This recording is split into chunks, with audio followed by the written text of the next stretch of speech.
aux animés de manière générale. D'accord. Ouais, bah je vous montre tout ce qu'on a, je vous montre tout ce qu'on a, y a pas de souci. Alors on va commencer avec l'emblème des animés du manga Dragon Ball. On a fait une collection de différents jerseys d'animés, enfin de jerseys de foot, donc ouais, ça ressemble un peu à un maillot de foot avec le col. Il n'y a pas toujours des cols sur les maillots de foot, mais ça se fait très régulièrement. Bah, regardez le mode de la France actuellement lors de la Coupe du Monde, il avait un col. Donc là, on a le jersey Dragon Ball aux couleurs de l'habit d'entraînement de Goku, orange et puis bleu.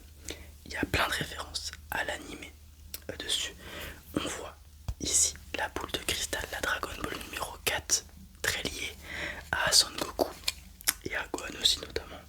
Ici, on va avoir un peu là où on a l'écusson d'équipe habituellement, on va avoir Goku juste ici en forme enfant. Là, on va avoir Dragon Ball juste là. Ici, on a Goku avec le nuage magique pour remplacer le centre du haut. Sur les côtés, on a le numéro 59. Pourquoi 59?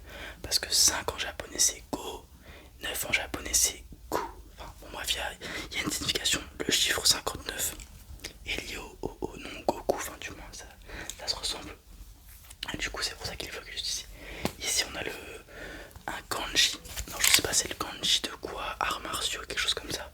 Qu'on voit souvent dans Dragon Ball notamment. Enfin, voilà. Et voilà.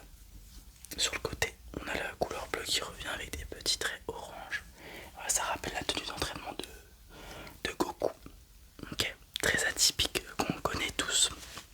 Dans la même section, les jerseys de foot, on a celui de Jujutsu Kaisen avec Sukuna. Alors celui-ci c'est un de nos plus appréciés. Ok, un anime très populaire en ce moment, je pense que vous connaissez. On y retrouve les tatouages. Ok, alors ils vont tous avoir la même forme, les maillots. Maillot de foot avec le col. Ok, ce qui va changer c'est les couleurs et les références au manga. Les tatouages de Sukuna qu'il a au niveau du visage. On a King of Curses parce que c'est le roi des fléaux. En bas, en kanji, probablement que c'est marqué la même chose. Juste ici, on a, comme avec le Dragon Ball, une référence à Sukuna. On a les doigts que Yuji doit manger et les 4 yeux de Sukuna. Ok. Sur le côté, cette fois-ci au niveau des manches, on n'aura rien. À l'arrière, on aura Floquet-son de Sukuna, comme avec le Goku. On retrouve le blason qu'il y avait au niveau du col et le numéro 20. 20, tout à fait, parce qu'il a 4 bras et il a 20 doigts, et c'est les 20 doigts que doit ingurgiter Yuji. Tout à fait, vous connaissez bien. Ensuite, le dernier, ça va être celui de Hunter x Hunter avec Hisoka. Donc on retrouve les couleurs d'Hisoka, le rose et le bleu. Pourquoi? Lien avec ces tatouages qu'on retrouve ici aussi. L'étoile qu'il a sous les yeux, il les a à ces niveaux-là, les tatouages. Il a une étoile rose et une larme bleue. C'est de là que sont inspirées les couleurs du maillot. Et on les retrouve ici. Le blason des Hunters de l'association Hunter, avec les couleurs d'Hisoka. Ce magicien, parce que c'est un magicien, il joue avec des cartes, etc. On n'a rien sur les côtés cette fois-ci. Et à l'arrière, floqué Hisoka, avec le numéro 44. Et encore une fois, vous avez juste, oui, c'est le numéro qui porte lors de l'examen Hunter, le premier arc de Hunter x Hunter. C'est le numéro qui lui est attribué pardon. Et il y a la scène mythique avec Gon, bien sûr. Et cet écusson numéro 44. Vous avez tout à fait raison. Ensuite, on va avoir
exactement la même chose. Monkey D. Luffy 01.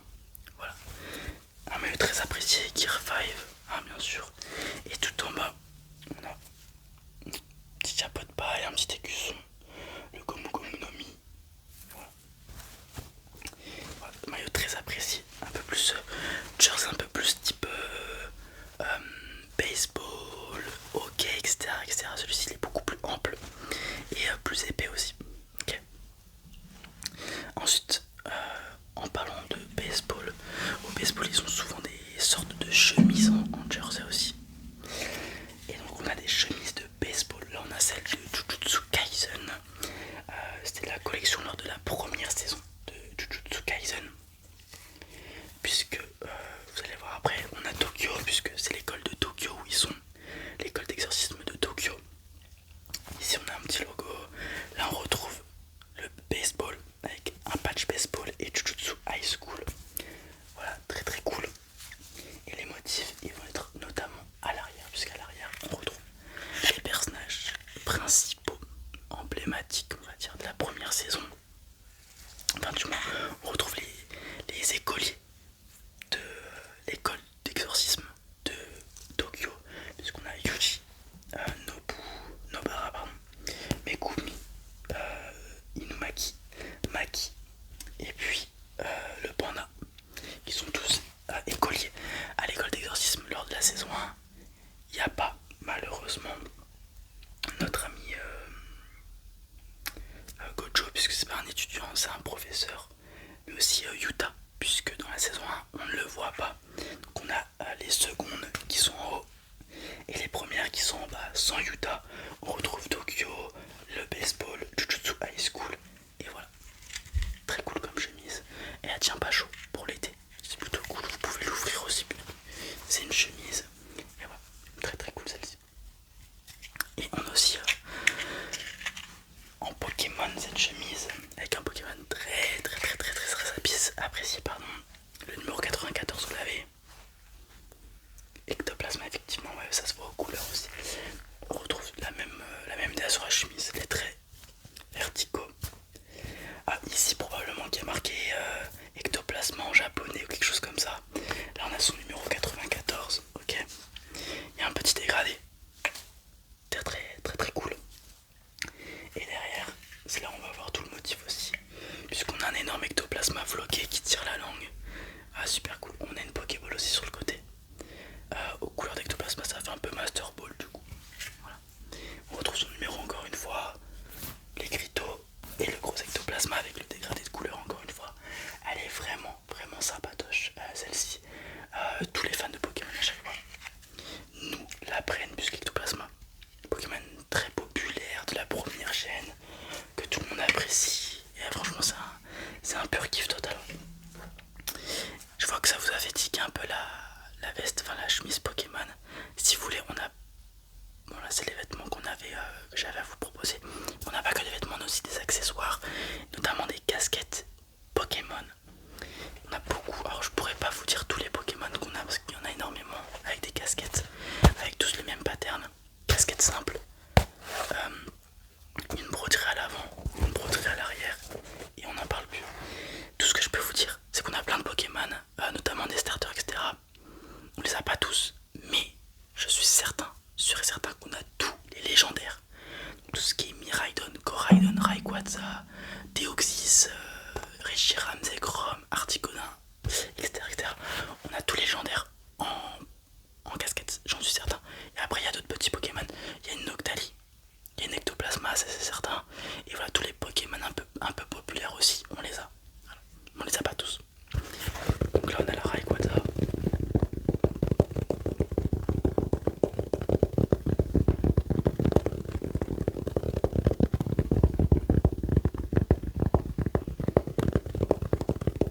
Il y a différentes couleurs, donc la Rayquaza il est en beige et vert, ok. Mais on a aussi, par exemple, la pour Victini, la casquette est toute rouge, Pokémon de type feu forcément. Donc on retrouve le Victini, voilà.